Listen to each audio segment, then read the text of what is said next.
TWM podcast. It's a very emotional episode of Total Bellas. And I think the particular highlight of this, I am jumping forward towards the end, is this isn't the end. We thought this was going to be like the mid-season finale. There's another episode to go. No. Or more. So I'm not sure. So we'll have to transfer this. Don't worry. And this is like a visual and verbal declaration. We are covering this on TWM Live on Saturdays. I don't care if we get 5 minutes. We are covering Total Bellas. As dogs go mental downstairs. Look, the dogs want it downstairs. They want Total Bellas. Anyway, let's talk about going to Paris and getting engaged. So we see all the hype. I've written loads of notes on this, by the way. This is what I'm looking at. I'm not being antisocial while we're on camera and video and audio. What am I talking about? This is where I'm getting confused now of recording stuff. Yes, we do. We write stuff down and everything. So we see all the hype leading up to the Bellas in Paris and engagements and stuff. And we open with Nikki and Artem opening up all the meats, which is traditional when you go to France. Traditional opening of the meats, if you will. I'm trying to look. I actually do. When did I last go to France? Jenny might have been like 14. Might be when I went Disney. I was 17. Because it does seem like, I think it's just one of those things that happen. I think if you're in UK, you just end up going to France, and it's usually unremarkable unless you're going for something like this. Like if you're rich, you go to these chateaus and these wine tastings. Yeah, if you actually go to a freaking castle. Yeah, if you're us, you go to Disneyland Paris and have a very disappointing Eurostar journey home. Yeah. And then so Nikki's nervous about meeting Artem's parents, and then the Bella clan turn up and they practice their French. Bonjour, je m'appelle. Où est le jambon? Which is one of the only things I know in French, which is where is the ham? Yeah. I learned all things. I learned what where is there and then learned ham. So I always say où est le jambon. Usually when I'm drunk, I'll just shout it out. Why is Brie wearing a poncho? Because it's... Oh my god, what's the quote? Hold on. It's impossible to be unhappy in a poncho. Is it? Yes, it's a Mighty Boosh quote. At the same time, I've been to several theme parks, and people in ponchos usually look very unhappy if it's raining. So there's a flaw in that plan.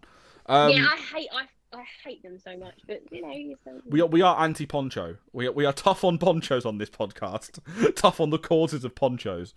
JJ then immediately mugs off Nikki Bella for dressing like a jockey. Fair enough. She was literally dressed like a jockey. She was dressed like a jockey.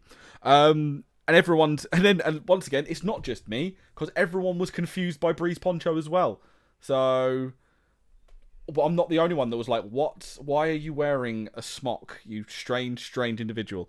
And then Bo's about this. After all this, Artem tells Nikki, like, "Should I get changed?" And she went, "You look like a jockey, so yes."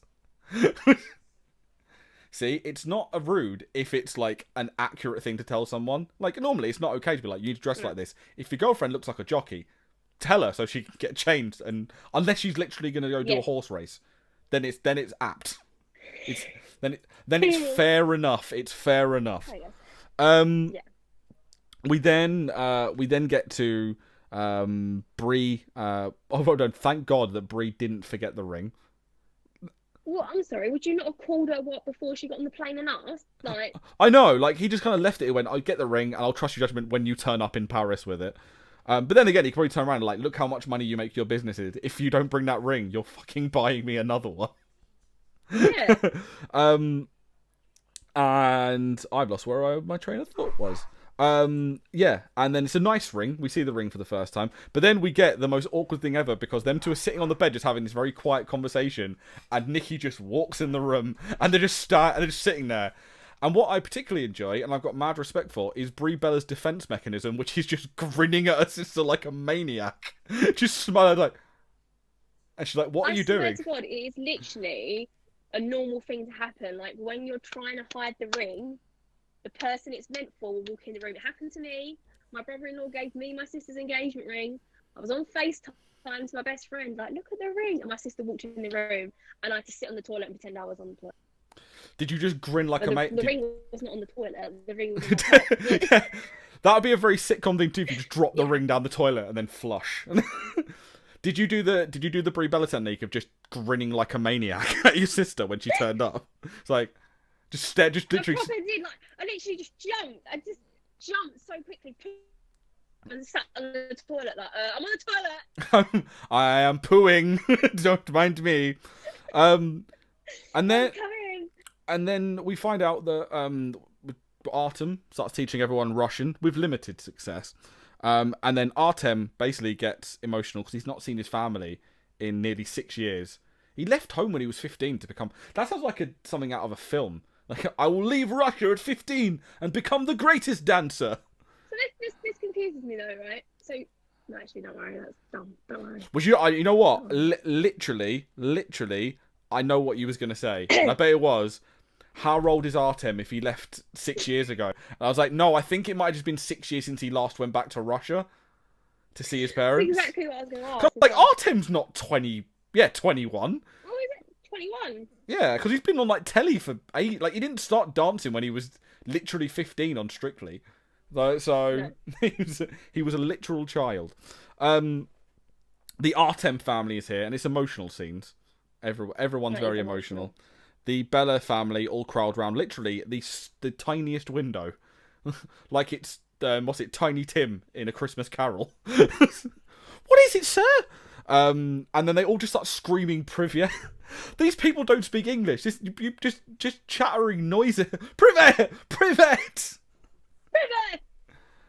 That's like, I don't know. Like, I'm trying to think. Oh, you've got heritage that's not of this isle, haven't you? I'll be like you meeting like some long lost family that didn't speak English, and you just shouting one particular word in Norwegian at them, just over and over and over again.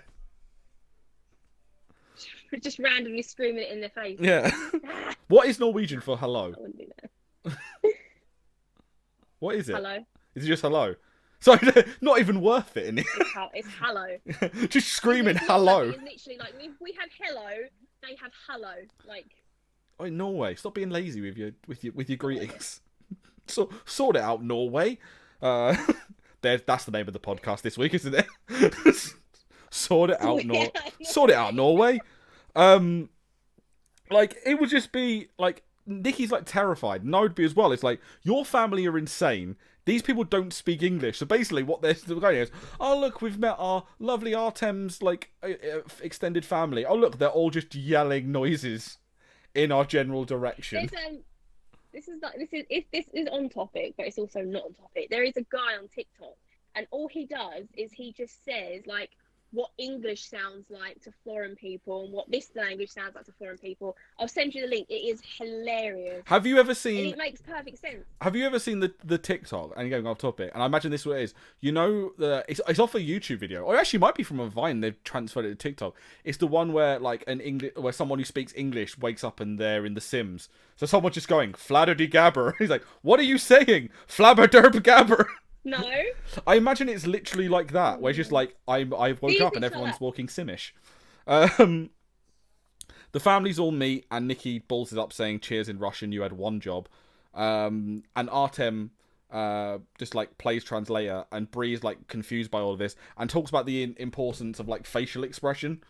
Because you can't be talking to them in English and look miserable. You've got to look really happy the entire time, and just be like, ah, yes. Big smile. Like, for example, now, literally, without context, if people didn't understand what we were saying, it looked like I'm talking and you're not paying attention. But in reality, we know that you are listening and you are going to respond.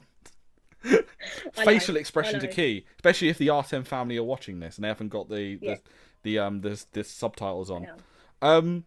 And then, like, he plays translator, and then the Bellas all decide to just start yelling "hip hip hooray" is a good idea.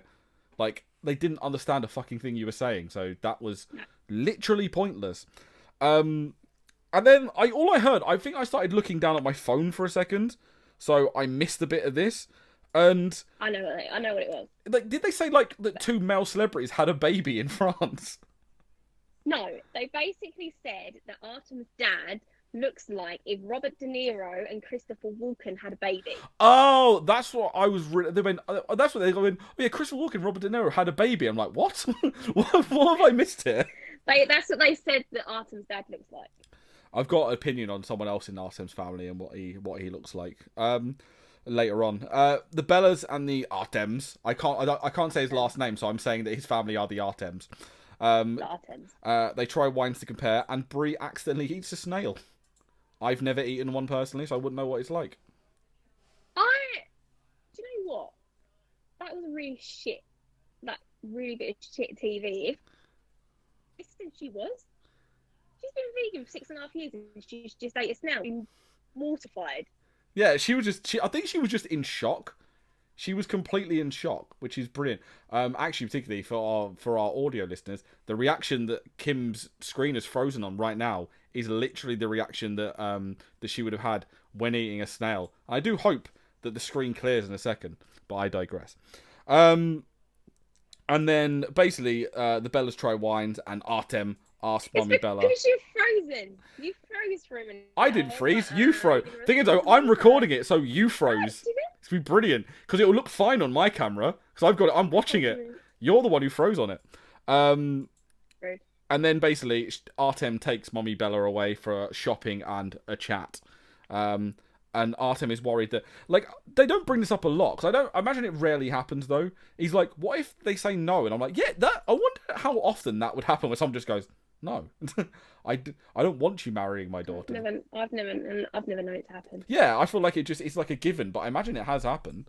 And then Artem asks their mom to marry them, and we get a reality TV dramatic pause. Dun, dun, dun. And mom brings up the fake proposal. And he's like, she freaked out, and he's like, I'm ready, and I'm going with my gut. And she says yes. And then she worried that Nikki was also pregnant. But then Artem immediately murked her and kind of and made her believe. 1-0 Artem, solid effort. Artem's a brilliant actor, and he's mugging off Mommy Bella. Brie then brings JJ into the fold. JJ and the name of his wife that I can never remember. And explains the plan. However, she feels nauseous. Ooh, will that play into something later on? We'll find out. And then we just see a whole bit of Artem looking nervous as he plans the engagement. Because now it is engagement time. Artem's brother's got a visa, so he's here. And Nikki has no ideas. They head to dinner, and Brie's nervous because she's never kept this big of a secret from her sister before. I imagine you probably had the very similar thing with your sister. The Bellas of South Essex. It's Kim and her sister. They're not twins though, so that's the only thing. So we're not twins. Yeah. No. And yeah, Artem's brother looks like he works in middle management, or like could potentially drive a taxi. He just looked like one of those very like he looked like an NPC, very generic character. That's stereotyping. You can't do that. No, he looked like. You never meet a particularly like striking person that works in either of those two jobs. Would you? Like they always look like they always look like an NPC. Nothing wrong with that. He just looked like he looked like the stereotypical older brother that someone like a dancer would have. Very straight-laced, very serious. Yeah. It's like, my brother dances, the crazy fool. It's one of those things. He's just there just like filing papers and then filing more papers. Watch now that he has like the coolest job ever. Like he's like a lion tamer or an inventor of dragons or something. I don't know. Dragon. Artem's trying to do a speech. Meanwhile, the Bellas are just fucking around and not letting him talk. Dinner and drinks and merriment. And Artem takes Nikki away. And I'm waiting for the point where Kim's going to point out the exact moment where she started crying when she watched this. Because she did cry. She told me this off pod, and I'm bringing it on pod because not only am I a friend, I'm also a dick. And takes her away. They grab a rose and then dance, and then boom, surprise orchestra, right there, out of nowhere. It was that bit. It was literally as soon as he pulled back that curtain, like the layout of the whole thing with the orchestra and the candles and the roses. I was like, that's it. I'm gone. And then I was crying. We get dramatic cutaways to the family as they're doing the thing where they slowly sneak upstairs to wait for the answer. And then we get a dramatic love montage. And basically cuts a lot. What I wrote down is Artem cuts a love promo to keep this like a wrestling podcast. That's a love promo. He cut a love promo. The family all heads upstairs. I like that. The box is out. No, not that one, you perverts. JJ thinks she said no. Shut up, JJ, because you've not heard the whole thing. Shut the fuck up, bitch. Nikki said yes. Hooray! We already knew this. Yay! Hooray for the engagement. We already knew this. It's not as if this was filmed 5 months ago. The family come in. All is happy and lovely. Nikki's delighted, but of course, what happens? Nikki eats shit for going down the stairs. Yeah, boy. But she saved the champagne. She did. They were so excited by that, weren't they? It's like, she saved the champagne. Priorities are real, people. True story. One time, I generally was in a nightclub in Romford. Shout out Romford nightclubs. And I was walking up. No, I was about to go down these big flight of stairs. Must have been like 20 steps stairs down to the main bit of this giant club in Romford. If you know Romford, you know what club it is. And someone legitimately fell down from the top to the bottom, got back up and hadn't spilled a drop of their drink. It was one of the most amazing things I've ever seen in my life. They were absolutely paggered because they'd just fallen down a flight of stairs, but they carried on. Whoever you are, I salute you. And then they do that stupid hip hip hooray thing, and then Artem just talks about all of this and his journey to leading to Nikki. And not one of these whole things is just one of those. I was looking through Twitter as well, and a lot of people were talking about how this whole thing is pretty much like it was fate. They met on Dancing with the Stars. They hit it off. They had this like whirlwind romance. They thought, will they, won't they? And eventually they did. And then the immediate tweet afterwards, which made me laugh, was apparently in the US broadcast, in the middle of Total Bellas, when they went to an ad break, one of the ads had John Cena in them. Banter. Oh, no. With his weird hair. Terrible. Someone then jokes about kids. Lol. Foreshadowing much? Not even for today. I mean, in general, we find out. Nikki, being a lovely sister, after we've like had a go at all of them for not talking to each other and not being normal family, actually thanks Brie for allowing Artem to do her proposal on their birthday. It's cute. We then cut back to the US. Bryan is back, and he has less hair. Yay! He's done what I did, which is shave all of it off. I've got rid of all of my hair. Well, not all of it. It's just kind of there. It's just I've not got long hair anymore. Haven't. I got bored and I got it shaved off. I'm not bald. I just have loads of short hair. I've gone Daniel Bryan. I've gone returning Daniel Bryan to fight the Fiend. Returning Daniel Bryan. Birdie, the MVP, steals Bryan's hat and says it's her hat now. I love that she just basically runs that house. This is my hat now. Totally my hat. Wow. And Brie talks about the engagement. But however, Brie still feels off. Ooh. Wonder what that could be. Bryan tells us that they did the deed post Sedona, and then he says that they were in the right position for it. Yeah, I don't. Did you get? Is. I think I do, but I don't want to say it out loud. I'll just say it. Just say it. Did he mean that they went like they normally? But what are you for? They normally go through the garden entrance. Rather than the front door. That is what I'm trying to put. No, I think he meant that. That's what I got from that. I don't know why. No, it's like, for crying out loud, you're a bloke. Right, so there are certain positions that OBGYNs will tell you to do if you are trying to conceive, because the angle of the cervix will mean that the sperm can travel quicker. I went straight to the butt in my head. I thought he was making a really crude joke, and I was like, Bryan, where the hell did that come from? No. Birdie goes for a bath, and Bryan and Bea are all good. That Sedona trip, not only did they sort out all their problems, they had some good fucking. Few days later, Brie still feels ill, so it's pregnancy test, part 2. 2 pregnancy, 2 test. And Brie is pregnant. Double joy on this episode. It's nice to have two happy things. And Brie talks about basically how they got this baby after they finally talked about all of their issues, which is a lovely little bow on it. We then go to Bella's, to what I assume they just left yoga. I imagine it was yoga. I felt a yoga vibe in that general area. Probably. And they talk about eating cheese and Nikki's engagement. And then Nikki brings up that she's been thinking about babies a lot and been getting some baby fever. Twin telepathy.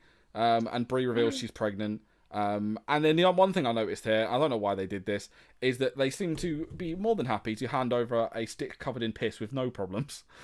Just handing it around. And I was like, it's not even in a bag. You had it in your bag, open.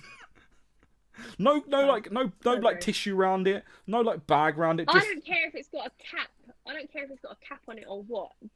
Put it in a cling film bag. Wrap it in cling film, don't I? No matter who it is, friends, close acquaintances, family members, don't hand me your pissy stick. Don't ever do that. Like, if there's a moral we can learn from this podcast, is never hand me or Kim a pissy stick. Thanks. And that's how we close this week's episode of Total Bellas. And next week, they don't even like hide it. It's literally surprise. Nikki's pregnant as well. I don't know though. This thing though, this whole, like on that next week stuff, are they honestly going to jump from the first scan to the gender reveal, or are they showing what's coming up next on further episodes? Do you reckon maybe this was meant to be the end, and then like a month later, all this then a few months later, all this stuff happened? With Nikki being pregnant, and they're just like tacked on this. Basically, they're doing the thing they did with the with Spider-Man 3, where they just whacked half the story they whacked like half the villains into one film. And what they're doing is just whacking half the story into this one episode. Surprise! Nikki's pregnant. Surprise! They're about to have the baby. Surprise! Gender reveal. And we'll discuss next week's episode on the first episode of TWM Live, where I'll discuss why I think gender reveal parties are stupid. TWM Live! Don't be that person. They are. They're pointless.